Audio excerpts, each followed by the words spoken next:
Good evening, everybody. I'm Roy Firestone, and this is Up Close Classic. He won 6 NBA championships, 5 MVP awards, 2 Olympic gold medals, and countless other accolades. Considered by many the greatest athlete of the 20th century.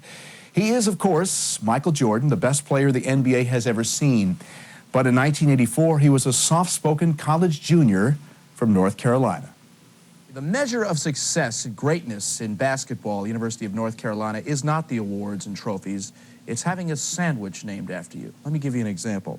There is the sandwich named after Sam Perkins. There is the Big McAdoo named after Bob McAdoo. Dean Smith has his Smithsonian, the Larry Miller Filler. And yes, there is now the Jordan sandwich. Let's discuss why it was almost a tongue sandwich. You know the reason. A lot of people don't. You have a habit of sticking your tongue out a lot on the court, huh? Well, it's a habit that I picked up when I was small, and I got it from my father, and I just can't get rid of it. Not a real big surprise. Michael Jordan, the unanimous first-team All-American for the second straight season, leading scorer in the ACC, a 19.6 average. He shot 55% from the field, 77% from the free throw line. An outstanding story. Michael Jordan, as you'll learn in just a few moments, didn't make his high school basketball team one year and sprouted up from a height of 6'1", which obviously is not very tall for a basketball player, to 6'5" in 1 year. Let's backtrack for a moment. You didn't make a high school basketball team. Now you're the nation's best college player? Well, I didn't make my varsity, and that was a big thing in high school, and I wasn't that good. I was at a height of 6'1", and I really didn't develop my abilities until after I grew up. Michael, what were you eating that you can sprout up 4 inches like that? I don't know.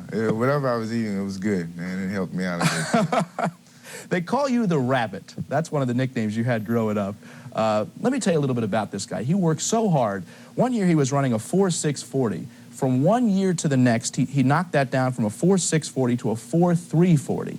You work very, very hard, and you've worked very hard in your basketball skills as well. It's been very important to you, right? I just think that I have the habits of working hard. I always been taught that to reach a goal that in life that you want, you have to work hard to get to it. And so far, I just, have that in mind. You were the third of 5 children in your family. You come from a very, very close family. Your brother Larry, though, who is only 5'7", was your big hero. In fact, he was your main inspiration. Is that not right? Yeah, he did. Larry used to be a very talented basketball player. He still is. And whenever I was about his height, he used to wear me out in the backyard. And I guess from that determination just to beat him, I guess that made me work hard. Mm-hmm. And, he's just an outstanding basketball player at his height. People discuss all the time the academic as well as the athletic aspects of this game. You have to be a rare story because you weren't necessarily recruited by North Carolina, though they were interested in you.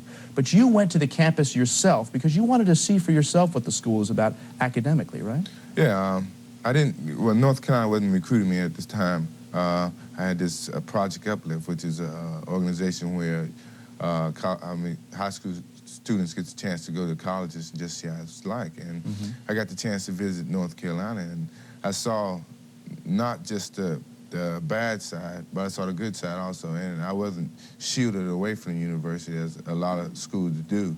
So I got to see the whole university within itself without the coaches knowing. Once upon a time, you were an NC State fan. In fact, you were not a big fan of North Carolina's. You were a David Thompson fan. And you rooted against North Carolina, I should say, all the time. I was a very avid NC State fan. I really liked them very much. I was really a David Thompson fan with his style of play. And I just couldn't stand Carolina. I don't know why. It's just something that I didn't like about Carolina. And, when I got the chance to visit both schools, then I saw the family-like atmosphere in North Carolina that fitted me well. You wouldn't know it. This guy very nearly became an NCAA baseball player. In fact, I know that deep down, baseball might be your first love. Billy Martin is one of your inspirations and your biggest heroes. Now, people would say, Michael Jordan, he loves Billy Martin. How could that be?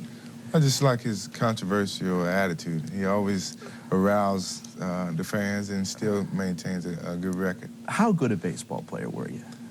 I wasn't that good. Now, we hear differently. I was pretty good. I played baseball ever since I was 7, and I continued to play up until my 11th grade year. What position? I pitched, and I played center field, first base. I was somewhat utility man. Yeah. But I just enjoyed playing, and I did get a couple of offers along with my basketball offers, and I just gave it up once I got to college. I want to talk about his dedication, his love, and his belief in himself in terms of being on the court or wherever the athletic arena is. This is a quote from Dean Smith. He said of you, he doesn't come out and say, I'm better than you, but somewhere something comes through that he feels he is better as a player. Is that fair, do you think?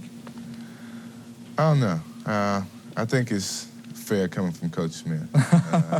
He's a coach that finds a lot of weaknesses in your game, and he wants you to improve on your weaknesses. And you know, he will find a weakness until you graduate. And